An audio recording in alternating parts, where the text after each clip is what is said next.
Hey guys, this is Ross, and we're outside today. It's a bit rainy. You know, the weather's not cooperating too much, but we did have a very warm May, so now we're entering June.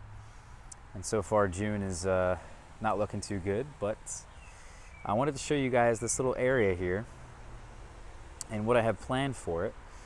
Bit of edible landscaping design, you guess you could call it. And I wanted to show you guys the espaliered peaches real quick. So this is what I think is just a beautiful edible landscape right here, design. This is like, in my mind, espaliers are very pretty. There's lots of different things you can do with different fruit trees and make them quite appealing to the eye. I think grapevines are really pretty, over an arbor as an example. They're just very pretty in my mind. And I think there's lots of ornamental plants that also serve other functions, like maybe some herbs that will flower, or some lettuces that will flower. This here is comfrey that flowers and serves many different purposes for my garden and the orchard. I think things like mulberries have very broad leaves to them, very pretty ornamental trees. Also, persimmons are very beautiful. Here we have pawpaw, which is also, I think, a beautiful leaf structure to it. They form really interesting looking trees. We also have persimmons, like I had mentioned. I have some out in the front of the yard, which I believe are quite ornamental. And for that purpose, here's the street over here, and people that pass by will see those persimmon trees, and they'll be able to see in the wintertime, or in the fall, end of the fall months, with these orange globes hanging from a bare tree. And little do they know that they're edible, and actually really, really good. But I think that adds a bit of an ornamental appeal that people don't really realize. But anyway, back to the subject of what I want to show you guys here is that I want to tell you what I'm doing with this area. So along the fence, you can see I have another post here, another T-post here, and that's how I wire up all my plants, with these posts. And essentially what I'm going to do, these are my peaches, and by the way, they have that beauty to them, but they also have a function in that they all have like 100 peaches a piece per tree. There's lots of these peaches that I had thinned. Some of them I maybe have missed. Those two may be too close together. But in my mind, they're beautiful trees. And I'm going to do the same thing, but instead of peaches, we're going to do plums along the fence here. And we're going to do it in a 2-wire system. So I've only got the 1 wire here and the 2nd wire. Something I've learned from espaliered fruits, or really different things, is that you kind of want the wires and the trees to be really close to the wall or fence or whatever it is you're espaliered them to, because that will kind of prevent them from growing in this area here. My peaches seem to love, they do grow out in this direction, which is kind of how I've been training them and how I want them to grow.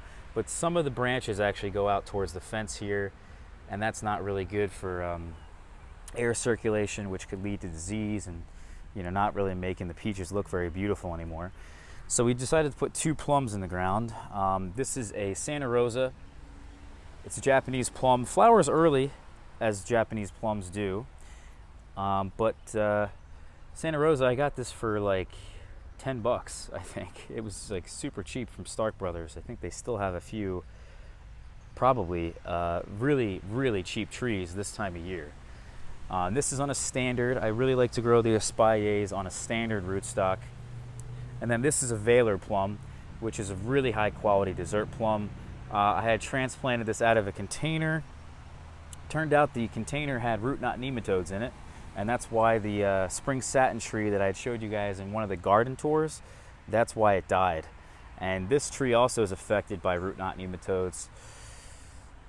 So I put it in the ground. I know the area here is now going to be infected with that, but you know, I don't think it's a huge issue. If this tree can kind of outgrow that root knot nematode pressure, I think it'll be fine. Some species of trees handle it better than others. So, you know, I'm not going to be on this property forever, but I would like to put an espalier here if I can. And if I have to get a new plum tree next year, so be it. If this one dies to the root knot nematodes, and you know, it is what it is.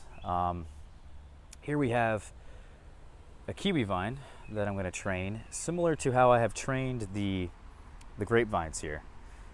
So the grapevines, I just put in a different system slightly. Someone had asked me about spur pruning. If I spur prune, the answer is yes, I do spur prune. And I looked up spur pruning just to confirm that was the term that I'm doing here, and I saw a couple videos of people who had a second wire right above the wire where they're training the canes on. So I thought that second wire actually is quite brilliant and a great idea for helping with disease, because I've already got some leaf disease here. This is probably some kind of rust or anthracnose. We get that here. It's been kind of rainy, and the fact that there's so many limbs on these vines, I thought maybe I should even thin them out a little bit. So we're going to see what happens. I mean, this vine is just out of control with the amount of fruit clusters are on it. Every single new limb that has come out from the structure here has 2 or 3 grape clusters on it, and I feel like that's probably just too many. So a little bit more to be learned with these grapevines and how I'm going to actually take care of them, but it's going to be similar to the kiwi vine here, and the kiwi vine is going to grow along this wire here that's attached to the top of the post and then goes all the way down here to this other T-post here, and I think it's going to be really beautiful. So if I back up for you guys, sorry for the shakiness, we have the espalier here, and then out from the middle will be very similar to this vine that comes out right of the middle here, and I think it'll be beautiful. And I may do the same thing with the kiwi vine, and what I was saying is that I may put a second wire down in here and then train the new limbs that come off the kiwi vine to this wire to give them a little bit more airflow. The people at Kiwi's Corner, which is one of the largest farms of kiwis, they were the ones who started the market for kiwis. And this is what my kiwi plant looks like, by the way. This is a female. You also need a male. But the people at Kiwi Corner, they recommend you get a very heavy trellis that can support the weight of these things. This may not be supportive enough, to be honest with you. It may need a little bit more support.